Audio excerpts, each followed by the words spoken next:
Welcome back, MMAOddsBreaker. I'm Frank Trigg. Today we're talking to LC Davis, getting ready to fight in Bellator 124, right? Zeilton That's Rodrigues, right. is that right?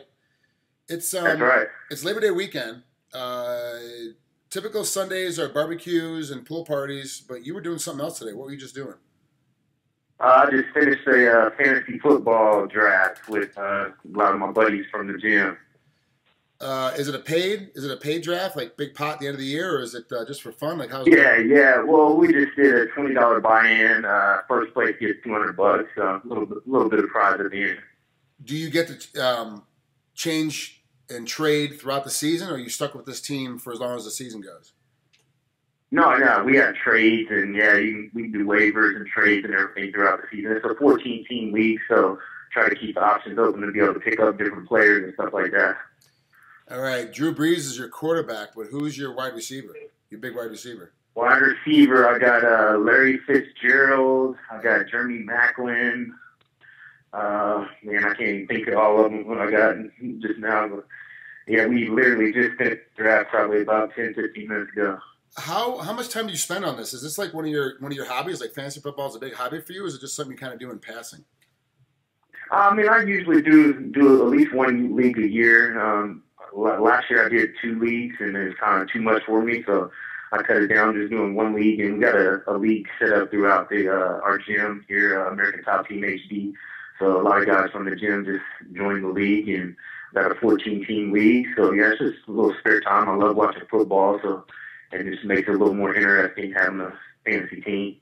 Yeah, I have a couple buddies of mine, stunt guys that work on the television show Hawaii Five-0, and they're really big into football in Hawaii, and they put a league together. One guy won like 3 leagues. He won the overall pick. He picked the Seahawks to go, from the very beginning of the season. So it's like, but he's into it. Like all he does, like in the off season, all he's doing is picking up what this guy's doing, what that guy's doing, who's hurt, who's getting moved out, I'm like, it's so exasperating. I can't even keep up with him for the much work. Yeah. It gets overwhelming, man. I don't get that deep into it, but I just kind of have fun with it a little bit. Well, let's talk about some more fun. Your fight coming up with Zeilton Rodrigues. You're 21-6. He's 12-3. Break him down for us as an opponent. Like, how do you see this fight going down? Man, doing research on this guy has kind of been kind of weird. Everything I find on him is something different. Like either his age is different, his height is different. So none of his videos and footage is real consistent. All his fights have been in Brazil, so I really don't have a lot to pull from. But from what I have seen, he's a stand-up fighter. He trains at a great gym, Nobu Unyao. He seems like a striker, like I said, a stand-up guy.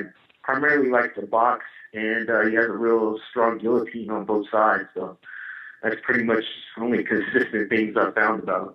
Now, the one thing I saw is that he's about 5'8", 5'9", which doesn't really impress According to some stuff, some stuff says he's 5'8", some stuff says he's 6 foot. So I really don't know what to expect. Do you have to worry about length? Like, is your style an inside style, an outside style of fighting? Like, how do you consider yourself more on your feet? I'm kind of an outside style fighter. I like fighting from the outside. I have a pretty good reach at this weight class myself, so I'm definitely more of an outside fighter. But I'm a wrestler, first and foremost. So I can fight in the clinch as well. So it really doesn't matter. For me, it's just all about mixing it up, keeping them guessing. And it's tough if you're used to having that long range, and all of a sudden you match up against somebody that could potentially have just as long a reach or longer reach than you do. It makes it difficult to kind of train for it. Like, what do I do and how to man it? But obviously, with the typical wrestler mindset, if everything gets hot and heavy, you're just going to step inside and grab a hold of them and then start dirty boxing and fighting from the inside. When this fight hits the ground, obviously you want to be on top more than being on the bottom. But do you see this fight, like you said, it's tough to get footage on him, so it's really tough for you to say. Is this going to be a fight where you take him down, pass his guard, ground upon him, and TKO him, or are you going to get a submission when you get on top of him? Because you're definitely going to be able to take him down. Like, there's no way around it. This fight's going to end up on the ground with you on top. It's just a question of what happens at that point. Yeah, whatever opportunities present themselves, I'm going to take it. I love ground and pound. I plan to beat him up definitely from the top. I don't see him taking me down.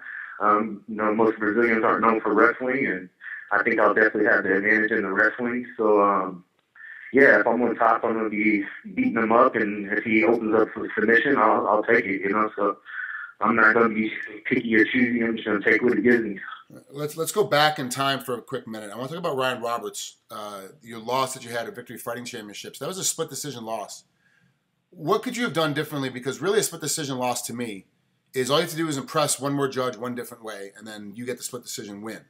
So what do you think you had to do a little bit more of in that fight to convince one of the judges to swing your way? Well, I gave up the first round.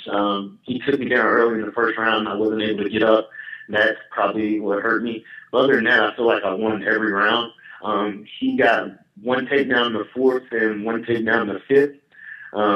So, I mean, going off the takedowns, you might give him the fight, but going off the damage, I definitely think I won the fight. I dropped him in the second or third round. He never hurt me. So I don't know. It's just one of those things you just got to do a little more. Definitely stopping those last couple takedowns he got in the fourth and the fifth, I think, would definitely make the difference, I think. I've spent a lot of time lately in the last few months with John McCarthy, taking privates with him. I'm a command certified referee and judge, so I ref and judge now as well. But I spent a lot of time with John trying to figure out, the differences in rounds. And I see what a lot of judges are scared to give out 10-8 rounds. Like when you drop a guy and you beat him up and you give him a significant amount of damage, you completely control the round. You've completely done like you did in the third where you dropped them. That could have been potentially could have been a 10-8 round. Now all of a sudden makes it a different kind of ball game. But a lot of these judges don't like giving 10-8 rounds. And so as a result, you get these weird decisions where they're going, oh well, the only thing we can decide on in the fourth round, I believe you say he took you down as well in the fourth round. Is that he took you down one time in the fourth round? Yeah, pretty much the middle of the fight I controlled. Like I dominated the second round. He won the first. He took me down. He laid on top of me the whole first round. Second round, I came up, picked him apart, kept him on the feet. Third round, came up, picked him apart the whole third round, dropped him at the end of the third round, almost finished. Fourth round, I dominated 4 minutes of the fourth round, and then I got taken down with like 30 seconds left in the fourth round. And so, I don't know, maybe the judges gave him that round. In the fifth round, it was back and forth. He got a takedown in the fifth round. I ended up reversing, getting on top of him, then dropping him again with a flying knee at the end of the round. And so, and it was in, it was in his hometown. There's a lot, a lot of other elements into that fight. So, and that's the problem too. I see with some of the judging and the reffing is that it is hometown based a lot of the times because they don't want to move these judges around. They don't want to pay for a long travel. The commissions don't have money to take these. I live in Vegas. They're not going to have me judge a fight up in Reno because it's an expensive flight. It's hotel room. It's transportation. It's a big problem. So a lot of times it is hometown. These judges do live in these towns and these spaces that you're fighting. Do you see a problem overall, not just the Ryan Roberts fight, but throughout the rest of your career? Do you see a problem with sometimes how the judging is and be, don't try not to go, oh, well, yeah, I lost that fight. It was a judge's fault. But do you see a real problem when you watch other fights with judging and reffing in mixed martial arts right now? Oh, absolutely, man, 100%. I think it's awesome that guys like yourself and, Big John McCarthy are, educating judges or are trying to become educated judges. And I think that's what it takes. I think, I don't know the absolute solution, but I think, getting more fighters involved, our former fighters judging fights, I think that would help. And then maybe just getting some type of more of a criteria, like how much is the takedown worth as opposed to a takedown that, you don't do any damage or, I don't know, just what about stopping takedowns? You get a guy that stops 10 takedowns and you give up one takedown. I don't know. I guess it's just hard to judge MMA overall, really. So, I can't really blame it all on the judges. It's a tough sport to judge just because there's so many elements involved. But, very few people. It's a bit of a problem. If you had never fought mixed martial arts and were just a wrestler, would you have ever learned boxing? Would you have ever learned submission grappling? Would you have ever learned anything else in the martial arts sports world, or are you just stuck with wrestling? Oh, no, I would have been stuck with wrestling, yeah. MMA opened me up to all the other martial arts for sure. And, I love it. I love mixed martial arts. I love all the arts coming together as one and being able to blend everything together. I think is just amazing. I think it's the purest form of fighting for sure. Well, And, I think that's what's happening with the judges. I found it. Is a lot of these judges are just boxing judges, or just karate judges, or just they've only done one art form, or just jiu-jitsu guys. Like they've just done one art form. They haven't had to do the rest because they weren't forced into it like we were as athletes. So it kind of it's not the judges' fault saying that they're bad judges as people. They're just bad judges because they don't understand everything else that's going on that's outside their discipline. Do you worry sometimes when you go into fights that you've got to worry about, oh crap, like when you're fighting Rodrigues on September 13th at Bellator, are you worrying about, do you sometimes like wear in your head like, hey, I got to worry about the judging too, I have to worry about the referee too, what's going to happen to me when I'm out there? I mean, you try not to, but like you said, there's bad referees out there too, not to name no one, but there's some people, the female judge, refs, and a couple of with the mustache, and there's a couple guys that when you get those refs, you're like, oh man, you never know what you're gonna get, but you just gotta focus on you, and not leave it in the judge's hands. Go out there and look for the finish, and if you put on a dominating performance, you just pray that you don't get robbed. Yeah, right, exactly. Well, LC, I appreciate you coming on MMA Oddsbreaker. It was great. Finally get an interview. I appreciate Mike Hogan. I finally got a hold of him to get a hold of you. So big thanks out to Mikey. LC, is there, when you are not fighting and when you're kind of in between camps and besides your fantasy football league, what else do you do for relaxation? Like what do you do to kind of get back to your center and kind of what do you do for you that's not fighting related? Man, I'm a big family guy, man. I love spending time with my family. I lived in Iowa for several years. When I really decided to pursue my MMA career, I went, 8 hours away from my family to train with Pat Miletich and all those guys. And the main reason for me leaving was just wanting to get back to family, So I live here in Kansas City where most of my family lives. I have a 2-year-old son. He actually turns 3 the week after my fight. So when I'm not training and running my gym, I'm spending time with my beautiful fiance, and my 2-year-old sons. Well, see, that sounds like a good plan to me. I definitely wish more fighters would do the exact same thing when they're in their off time as well. So I appreciate you coming on here, LC. Let's have a great fight. We'll talk to you soon.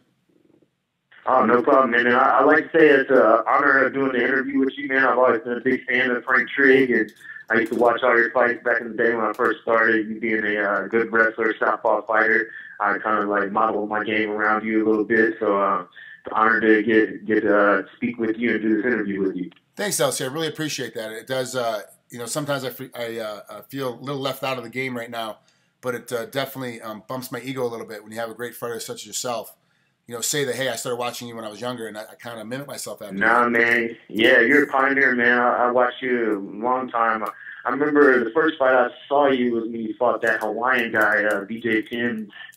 He was real good back then, and you whooped him bad. You took him down and put some nasty ground and pound on him. And, of course, I watched your Matthews fights and stuff like that as well. So yeah, Cerudo. He's talking about Verissimo Cerudo. Verissimo, BJ Penn's grappling coach. Actually, I saw him. I go to Hawaii quite a bit for work, and I saw him out there a little bit ago. And it's funny, too, that he's still plugging along, teaching jiu-jitsu, and we talk about our fight together and what he could have done differently to beat me and how I could have done things differently to finish it faster. And it's just funny how we get together and we sit down and talk about how fights can be different. Yeah, it's great.